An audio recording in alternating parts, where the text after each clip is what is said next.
भगवान शंकर का संवाद कर रहे हैं। 4 निशानी मेरे भगवान शंकर ने तुमको दे दी प्राप्त करने की। 4 शंकर भगवान से मिलने की 4 निशानियां सामने आती है।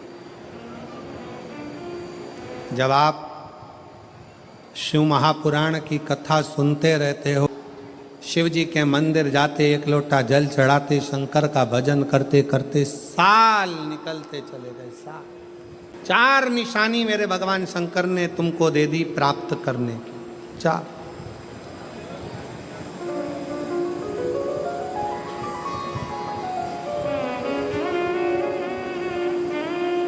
4 संकेत शिव मिलने के, शिव समागम के, शंकर को प्राप्त के।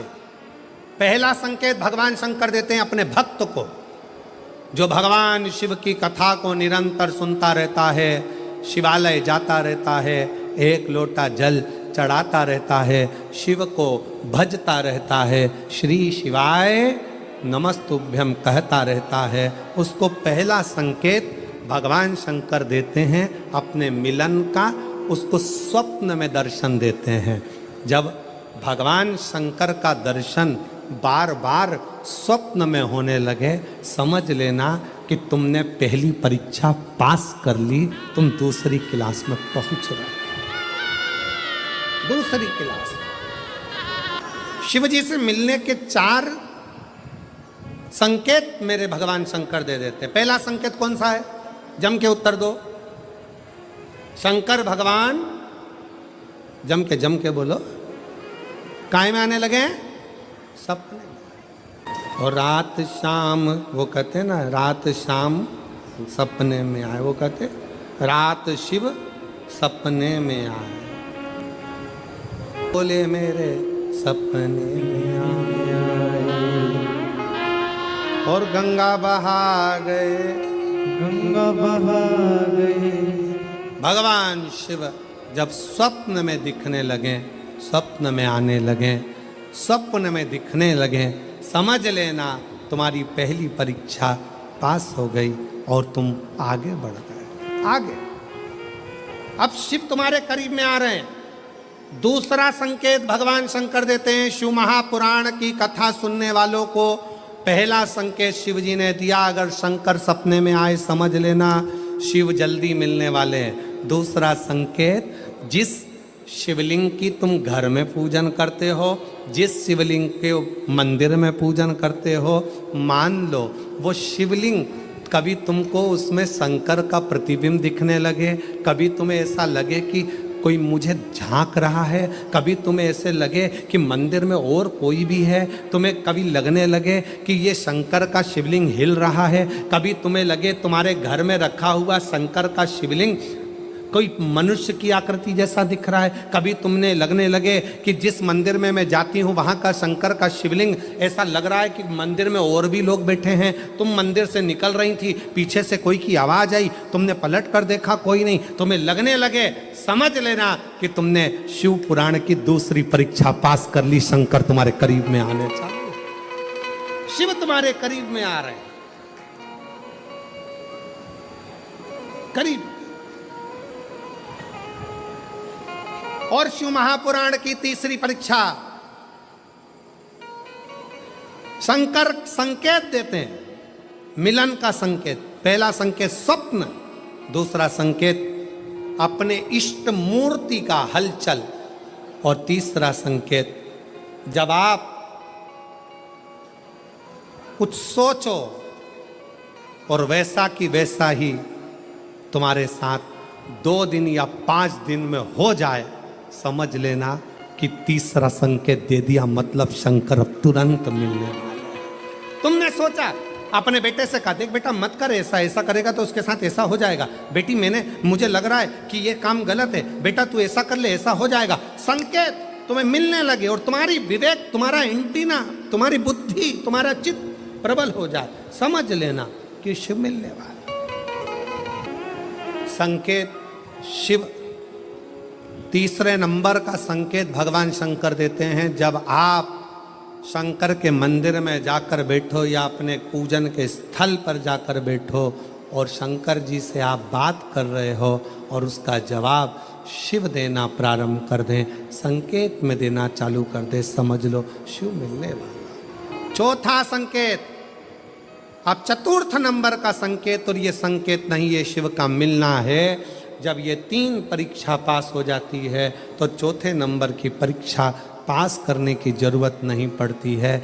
दुनिया के लोग कहते हैं कि भगवान आते हैं 2-4 घंटे रुकते हैं, सब झूठ है। भगवान एक क्षण के लिए आता है और तुम्हारे सामने आकर तुम्हारे सामने से निकल कर चले जाता है और तुम्हें महसूस करा देता है कि मैं तेरे सामने आया था और निकल कर चले गया, तुम मुझे पहचान नहीं पाया। आता है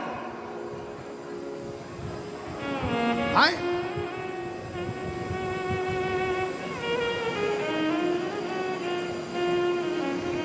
पांच दिन की शिव पुराण चल रही है, सुबह से लेकर रात तक, रात से लेकर सुबह तक, सुबह से लेकर रात तक 5 दिन की यह शिव पुराण कल विराम हो जाएगी। कल तक में तुमने 5 दिन जो सुबह भोजन से लेकर नाश्ते से लेकर रात को सोने तक और सोने से सुबह तक, सुबह से फिर रात तक जो क्रम करा, 5 दिन का क्रम उठाकर देखना। अगर तुमने दिल से पंडाल में शिव महापुराण की कथा सुनी है तो श्रवण करने वाले को एक क्षण के लिए शंकर का दर्शन होता जरूर है, भले वो किसी अंश रूप में हो, वो होगा,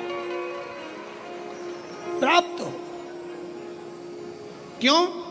ब्रह्मा ब्रह्मलोक में है, भगवान विष्णु बैकुंठ लोक में है, भगवान शंकर मृत्यु लोक में।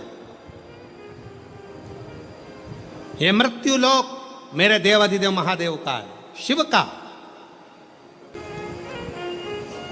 ये शंकर का है। जब ये शिव का लोक है, शंकर का लोक है, तो जब हम हृदय से जब भगवान शिव को पुकारते हैं तो एक क्षण के लिए शिव आता जरूर है। श्री शिवाय नमस्तु, चित्तवृत्ति में वही समाहित हो। वही कोई पुण्य का भागी नहीं है, सबके सिर पर पाप की गठरिया।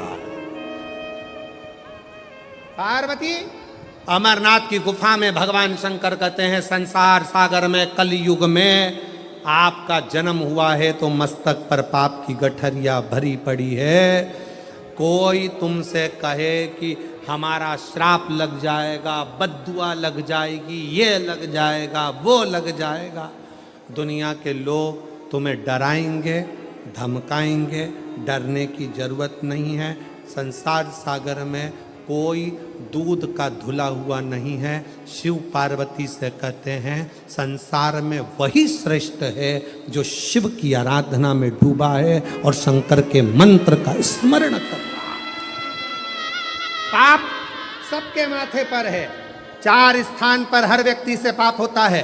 पहला, झाड़ू लगाते समय छोटे जीव मर जाते हैं, पाप माथे चढ़ जाता है। दूसरा, वस्त्र धोते समय, नहाते समय छोटे छोटे जीव मर जाते हैं, उसका पाप माथे चढ़ जाता है। तीसरा, अग्नि जलाते समय, भोजन बनाते समय, लाइट जलाते समय छोटे छोटे पतंगे मर जाते हैं, उसका पाप माथे चढ़ जाता है। चौथा, अपने घर से चलकर जब हम कहीं जाते हैं, अपने पाँव के नीचे छोटे छोटे जीव मर जाते हैं, उसका पाप माथे चढ़ जाता है। 4 स्थान पर हर व्यक्ति से पाप होता है। प्रत्येक व्यक्ति के मस्तक पर पाप बंधा रहता है। पर सुन पार्वती, जो प्रतिदिन शिवालय में जाकर 1 लोटा जल शंकर को समर्पित करता है, वो धीरे धीरे पाप से मुक्त होकर मेरा अपना होते चले जाता है और वो संसार सागर से मुक्त हो जाता है। बहुत डराया गया संसार में, लोगों ने खूब डराया आप लोगों को, ऐसा मत करना पाप लग जाएगा, ऐसा मत करना पाप लग जाएगा, ये मत करना पाप लग जाएगा, भगवान को ऐसे भोग लगा दिया पाप लग जाएगा, भगवान को ऐसे जल चढ़ा दिया पाप लग जाएगा, भगवान को ऐसा कर दिया पाप लग जाएगा, भगवान को ऐसे प्रणाम कर लिया पाप लग जाएगा। शिव महापुराण ने सब कुछ समाप्त कर दिया। शिव महापुराण ने तो एक ही बात कही कि बच्चा गंदे नाली में गिर जाए, बच्चा गंदे पानी में गिर जाए, बच्चा गंदे कीचड़ में गिर जाए, उसको कोई नहीं उठाएगा, कोई गले से नहीं लगाएगा। बच्चा कीचड़ में गिरा हुआ, केवल एक माँ और एक बाप होते हैं जो कीचड़ में गिरे हुए बच्चे के कपड़े नहीं देखते हैं, उसको गले से लगा लेते हैं। उसी तरह संसार में कितना भी पाप हो जाए, शंकर के मंदिर जाना मत छोड़ना, क्योंकि वो बाप ऐसा है कि तुम कितने भी पापी हो तो भी गले से लगाकर तुम्हें तार देगा, तो भी तार देगा। तुमसे कहे पाप लगेगा, पाप लगेगा, शिव जी की भक्ति में, भजन में, स्मरण में उल्टा जपो, सुल्टा जपो, कैसे जपो, दिन में जपो, रात में जपो, शुद्ध में जपो, अशुद्ध में जपो, जैसे हो वैसे जपो। शंकर का नाम जपने वाले पर भगवान कृपा करता है। जो दिल से श्री शिवाय नमस्तुभ्यम बोलता है वो शंकर की औलाद, शिव का पुत्र कहलाता है। श्री शिवाय नमस्तुभ्यम बोलने वाले पर शंकर कितनी भी समाधि में लगे हो, श्री शिवाय नमस्तुभ्यम बोलने वाले को शिव नेत्र खोल कर दर्शन देते हैं।